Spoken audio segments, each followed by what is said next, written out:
In today's episode, we'll explore the life of William Calcraft, a man whose name became associated with and famous for death in Victorian Britain.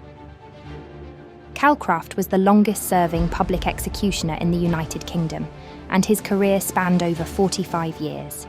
But who was the man behind the noose? And what drove him to a career that few would dare to pursue?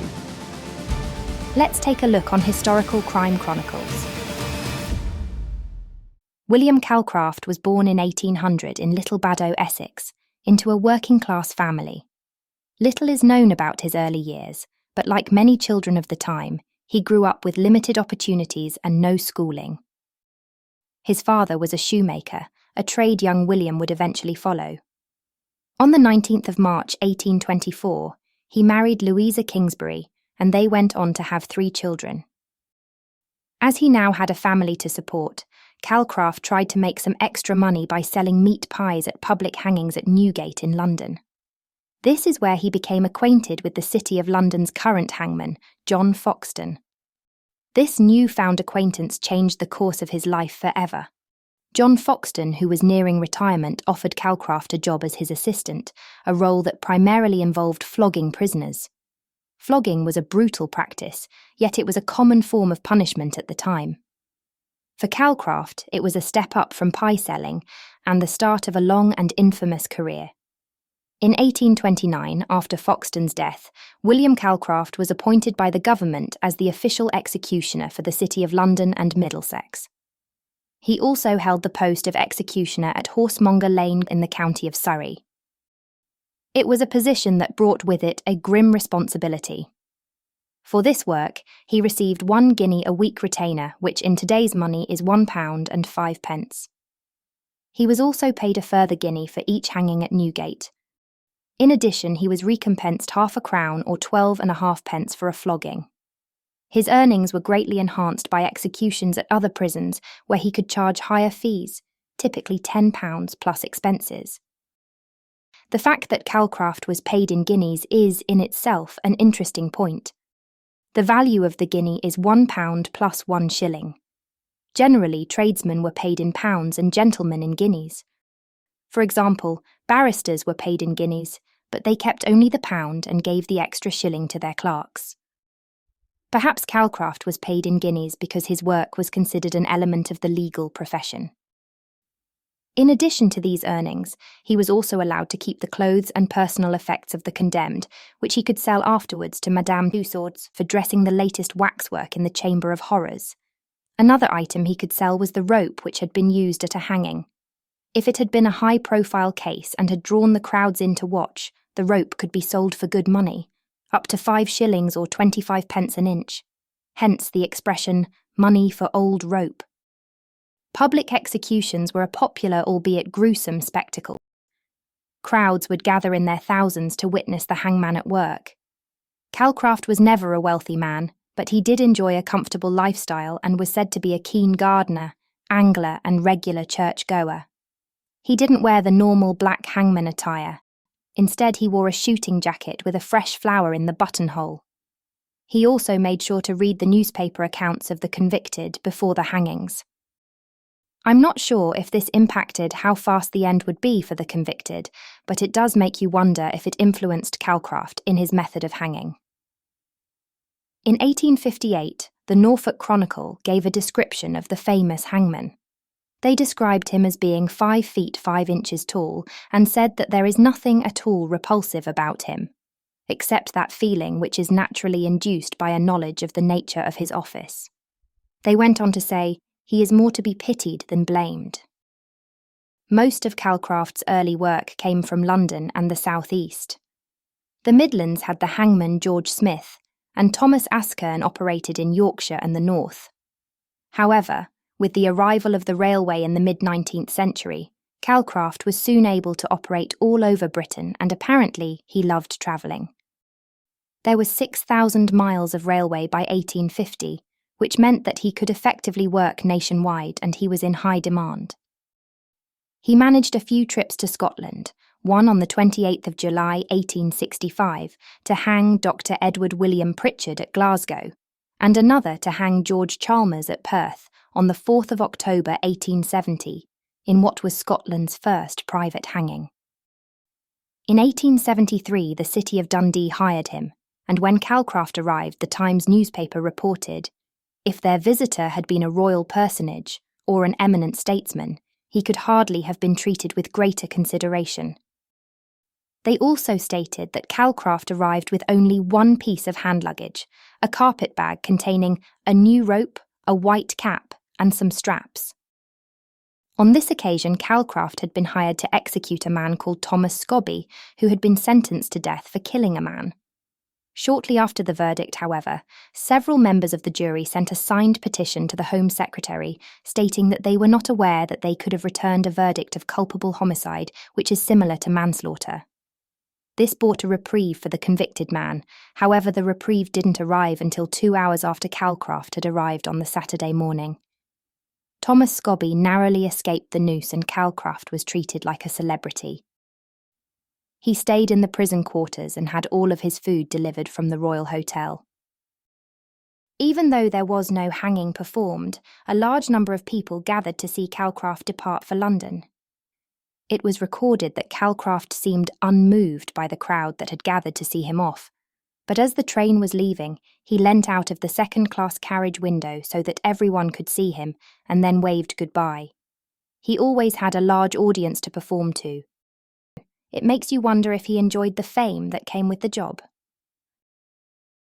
In 1861, Calcraft was hired in Derby for the hanging of George Smith from Ilkeston. The railway didn't just bring Calcraft on this occasion, but it also put on extra trains as 20,000 to 30,000 people attended. If you would like to find out more about this case, I've covered it in a previous episode called Murdered for an Inheritance. I will add the link in the top corner and in the description box below. Throughout his career, William Calcraft oversaw the executions of some of the most notorious criminals of his time. One of the most famous cases was the execution of Marie and Frederick Manning on the 13th of November 1849 in Horsemonger Lane Jail. They were a husband and wife duo convicted of murdering Marie's wealthy lover, Patrick O'Connor, with the aim of stealing his money. The only other conviction similar to this was in 1700. Their public hanging attracted a crowd of 30,000 people, including the famous author Charles Dickens, who later wrote scathingly about the event. Dickens described the wickedness and levity of the immense crowd and criticised the practice of public executions as barbaric. One person in the crowd was actually crushed to death, and 2 more were injured. He went on and wrote to the Times stating, "I am solemnly convinced that nothing that ingenuity could devise to be done in this city, in the same compass of time, could work such ruin as one public execution, and I stand astounded and appalled by the wickedness it exhibits. I do not believe that any community can prosper where such a scene of horror and demoralisation, as was enacted this morning outside Horsemonger Lane Jail, is presented at the very doors of good citizens and is passed by unknown or forgotten." Yet for Calcraft, he didn't seem to care about any of that. It was just another day on the job. Hangmen were either appointed by the City of London or outside of this area. It was the High Sheriff's job to hire executioners. If they were not successful in hiring someone, the High Sheriff had to do the deed themselves. As time went on, the Home Office gradually took over responsibility of hiring and training, but prior to this, the hangman had a free rein on how they did things. Calcraft's technique was controversial. Unlike the more humane long drop method, which broke the neck instantly, Calcraft often used the horrific short drop method, which resulted in the condemned slowly strangling to death. He hardly ever altered the rope's length to take account for the person's weight, and on numerous occasions he would disappear below the scaffold to hang on the person's legs to finish the job. Some people have suggested that the long drop wasn't actually invented during his time, and Calcraft was just doing as his predecessors had done. All we know is that over 45 years he didn't change his method apart from one addition, which came from an incident on the 31st of March 1856. On this occasion, Calcraft had received a threat that he would be shot on the scaffold. This unnerved him and consequently he had a couple of drinks. Calcraft had a job to do, however, and William Bousfield was the convicted man. Calcraft ran off the scaffold immediately after pulling the lever, but as the trapdoor fell open, Bousfield managed to raise one of his legs to support himself on the platform, avoiding the drop. Calcraft's assistant tried to push the victim off, but Bousfield repeatedly succeeded in supporting himself. The officiating chaplain forced the frightened Calcraft to return to the scaffold, where he threw himself around the man's legs and in doing so fell into the pit along with Bousfield. Following this, he always used leg straps to prevent this from reoccurring. Apart from this one incident, the job never seemed to bother Calcraft. Unlike many of his fellow hangmen who suffered terribly from the horrors they had seen, some even committed suicide. On the census and his children's birth records, Calcraft's occupation is listed as shoemaker, apart from the 1851 census, where he is also listed as His Honour the Punisher of the Law. It's possible that the person who took the census knew him and added this onto the census. Maybe Calcraft didn't want the fame after all. Maybe he actually wanted to keep a low profile. Not everyone enjoyed watching the hangings, and he received some threats over the years. More people started to express their opinions regarding the brutality of hangings to the press. This eventually led to executions being performed in private, but there were many years before this when Calcraft may have wanted to stay unknown off the scaffold for the sake of his family. An account in the Birmingham Mail newspaper in 1879 mentioned that Calcraft was really fond of keeping rabbits as pets. It stated that he regularly met up with other rabbit pet owners, but on one occasion someone asked him about his profession. This was apparently a subject to stay away from in his presence. Calcraft did not appear angry, but he completely ignored the man, picked up his rabbits, left and never returned. Was he ashamed of his profession? Or is this how he kept sane, doing a horrific job and then never talking about it?